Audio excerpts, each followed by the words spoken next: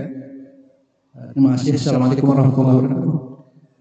Assalamualaikum warahmatullahi wabarakatuh. Kita ambil sebuah kisah kita sendiri waktu kita kecil. Ada sinopsis ataupun cerita pendek buat gambaran orang yang sukses di masa depan.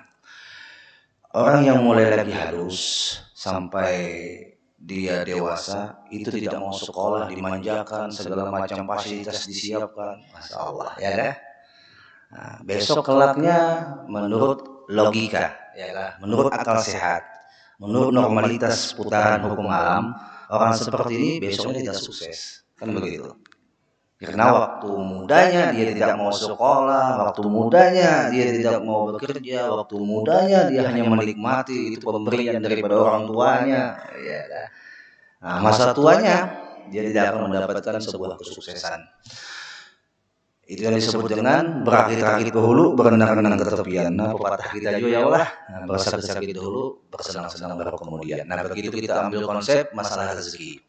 Kenapa? Kita orang muslim kalau masalah dunia sebenarnya ya kan dari segi pemikiran pengelolaan dunia itu rata-rata adalah pemikirnya dari orang muslim, tapi yang mengembangkan adalah orang kafir. Coba biar lihat sejarah ya kan? Ada Ibnu Rushd ya kan, ada Al-Kindi ya kan, ada Al-Gardawi, habis itu ada apa lagi di atasnya lupa ulun. Para pemikir Islam yang adanya Al-Jabar, adanya penelitian dan sebagainya yang mereka dulunya itu adalah pemikir orang muslim, tapi yang mengembangkan adalah orang non muslim. Nah, setelah itu apakah kita orang muslim tidak berpacu dengan mereka untuk lebih maju masalah keduniaan? Jawabannya Allah menghadirkan dunia untuk kita sebagai penjara. Ya kan? Tidak seperti orang non-muslim. Dunia ini diberikan oleh Allah sebagai surga.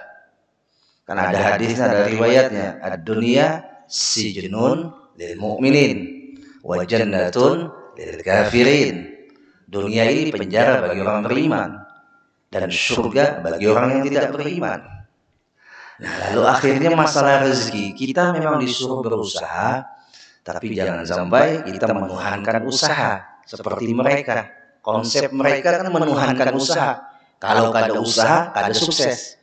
Kalau kita kada, kita menjalankan usaha menuntut ridhonya Allah. Rezeki ada yang dijemput, bahkan rezeki itu ada yang tidak dijemput.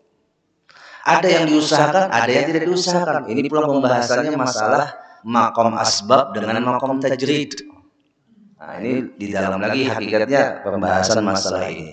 Bagi orang yang berada di maqam asbab, dia ditakdirkan untuk berusaha. Bagi orang yang berada di maqam tajrid, dia santai duduk manis datang sendiri itu rezeki. Nah, itu menurut pemahaman konsep agama kita Ahlus Sunnah wal Jamaah. Jadi bagi yang beruntung di maqam asbab, dia bekerja, jalankan kerja itu, tapi ingat nuntut ridho Allah, bukan dengan kerja kita akui rezeki itu punya kita, rezeki itu usaha kita. Dah, ulun dapat rezeki karena usaha, oh berarti kita yang harap pada Tuhan. Padahal hakikatnya yang beri rezeki siapa tadi? Allah. Yang menolong kita berusaha siapa? Allah. Lalu yang kita disuruh berusaha, yang kita kau berusaha itu kita hakikatkan di dalam diri kita bahwa kita hanya menuntut ridha Allah. Allah yang suruh kita berusaha. Itu aja. Ya Rob, ulun berusaha pian yang nyuruh. Ya kan? Padahal ulun yakin bahwasanya kada berusaha pun pian akan jamin rezeki itu. Wa ma min dabbatin fil ardi illa 'ala Allah rizqa. Karena pian jadikan ulun di makam asbab, ulun jalani untuk menuntut ridho pian. Ada orang yang berada di makam tajrid. Contoh, orang yang tidak punya tanggungan. Dia tidak punya anak, tidak punya bini, masalah. Ini orang berada di makam tajrid nih, yang ada bisi tanggungan. Seperti contohnya Imam Malik dengan Imam Syafi'i. Imam Syafi'i berada di makam asbab, Imam Malik berada di makam tajrid. Ini pernah lu ceritakan rasanya di sini. Sudah saya lah. Ingat tapian lah. Nah, ingat sudah. Artinya waktu Imam Syafi'i menolong seorang nenek mengangkat satu karung kurma, lalu nenek mengasih sekantong kurma, lalu si Imam Syafi'i datang kepada Imam Malik, wahai guruku, ini sekantong kurma ulun dapatkan dari usaha ikhtiar ulun mengangkat sekarung kurma nenek. Jadi rezeki ulun dapat melalui makam asbab. Ujar Imam Malik, hadang santai dulu kita makan. Dimakan karena ini halal kan? Halal, silakan makan. Habis makan kurma, lalu Imam Malik mengatakan kepada Imam Syafi'i, wahai muridku, wahai Syafi'i, engkau mendapatkan ini kurma dengan asbab, aku mendapatkan ini kurma dengan tajrid, engkau yang datangkan kurma ke wadahku. Makan juga kalau Imam Malik dengan kurmanya teh, makan juga, ya kan? Tapi santai duduk manis. Nah, ini orang yang sudah berada di makam tajrid. Orang yang berada di makam tajrid kadang kau menyalahkan orang yang berada di makam asbab. Itu Allah yang pilih. Orang yang berada di makam asbab kadang kau menyalahkan orang yang di makam tajrid. Karena itu Allah yang milih. Ya, kalau pian sudah berada di makam asbab, jangan melirik orang yang berada di makam tajrid. Hancur pian. Ujar pian nyamannya lah. Jadi sidin tuh santai aja dapat duit. Kamu kayak itu aku beramal aja gitu, terus lagi begawi, hancur tuh pian. Karena lain makom pian. Ya kan? Begitu juga orang yang berada di makam tajrid pulang. Wah nyamannya sidin tuh jadi bos batu bara. Sakahandak beli ini. Tinggalkan sidin pasajadahan, tinggalkan sidin. Maaf nih pondok pesantren, tinggalkan sidin majelis. Umpat berbisnis, majelis terbengkalai, umat terbengkalai. Ya kan? Akhirnya apa? Umat terbengkalai, bisnisnya hancur, dua-duanya gagal. Allah sudah gariskan semua itu kepada kita. Jadi alladzi li ghairik la yasil ilaik walladzi qusim lak yasil hasilun ladaik. Yang bukan ampun pian tidak akan sampai kepada pian. Yang sudah menjadi bagian pian pasti sampai kepada pian. Itu janji Allah. Jadi ingatkan, usaha ikhtiar itu hanya nuntut ridho Allah. Bukan karena usaha ikhtiar kita dapat rezeki. Syirik kita. Kita yang bertauhid, syirik kita. Bukan karena usaha ikhtiar. Buktinya di rumah sakit orang terkujur kaku, tetap diimpus, tetap ada yang meminumi. Tetap ada yang menjamin rezekinya. Selamanya hidup, rezeki itu pasti ada. Kecuali mati, hanya habis rezeki itu. Allah. Walaupun pian bisi 1 triliun tuh tabungan rezeki pian cuma 1 M aja yang makan, sisanya pindah ke anak pian. Serius. Berapapun pian bisi duit yang kumpulkan pian tumpuk nih, yang pian rasa itu ampun pian, mungkin habis umur, bukan ampun pian lagi, pindah ke anak. Allah. Nah sekarang pian konsepkan, kalau pian tumpuk itu harta, pian pikiran anak pian sanggup kada menyandang harta banyak nih. Namun yang kada sanggup, pian konsepkan, oh mending aku sisihkan sebagian untuk investasi akhiratku. Nah, mun pian kasih semuanya ke anak, kalau pina anak pian takajut sugih, lalu abut kenainya, bisa-bisa lah. Atau pian siapkan dulu mentalitas anak pian sebelum menerima itu warisan. Karena pian yang namanya duit ini bisa merubah karakter manusia. Duit ini bahaya. Salah-salah bisa merubah karakter manusia. Yang tadinya beriman bisa menjadi preman. Allah. Nah itu aja mungkin. Jadi intinya rezeki tetap diusahakan. Iya. Cuman usaha itu hanya untuk menuntut ridha Allah. Bukan karena usaha kita mendapatkan rezeki. Kada boleh. Karena orang yang kada berusaha pun ada tadi di makam tajrid dapat rezeki. Jadi kalau kita berada di makam asbab, kita menjalankan asbab itu hanya menuntut ridho Allah. Selain itu tidak. Kalau dapat dengan usaha ikhtiar, insya Allah dengan menuntut ridho Allah, maka rezeki yang kita dapat barokah. Kada meninggal Allahnya. sebagai penutup, nah ulun berikan satu amalan, mudahan kita kau mengamalkan beratan. Mun pian hendak berurusan masalah dunia apa saja yang pian hendak berurusan, jangan kada membawa Allah lawan Rasulullah. Kayak orang tuh berurusan bawa dekingan presiden, ujarnya aku nih tahu patuhan presiden, jangan macam-macam ya. Nah ini nah, gambar ulun presiden, nah ini surat perintah presiden. Yuk siapa yang kawak menangkap dekingannya presiden. Begitu juga kalau pengen berurusan di dunia, jangan kadang membawa Allah. Allah yang maha besar, dunia pun akan kicut, makin halus. Tapi kalau kita menuhankan dunia, dunia semakin besar dalam hati kita. Tuhan akan hilang di dalam hati kita. Wal'iyadzubillah. Minta halal minta ridha. Walafu minkum. Wassalamualaikum warahmatullahi wabarakatuh. Mudahan terjawab lah. Mudahan terjawab. Minta rela ulun. Terima kasih guru atas jawabannya yang begitu jelas dan panjang lebar. Semoga ini dapat kita jadikan untuk sebagai jalan hidup kita menuju kesuksesan dunia dan akhirat. Demikian guru, silakan guru untuk baca doa. Subhanallah wa bihamdika asyhadu an la ilaha illa anta astaghfiruka wa atubu ilaik. Taqabbalallahu minkum.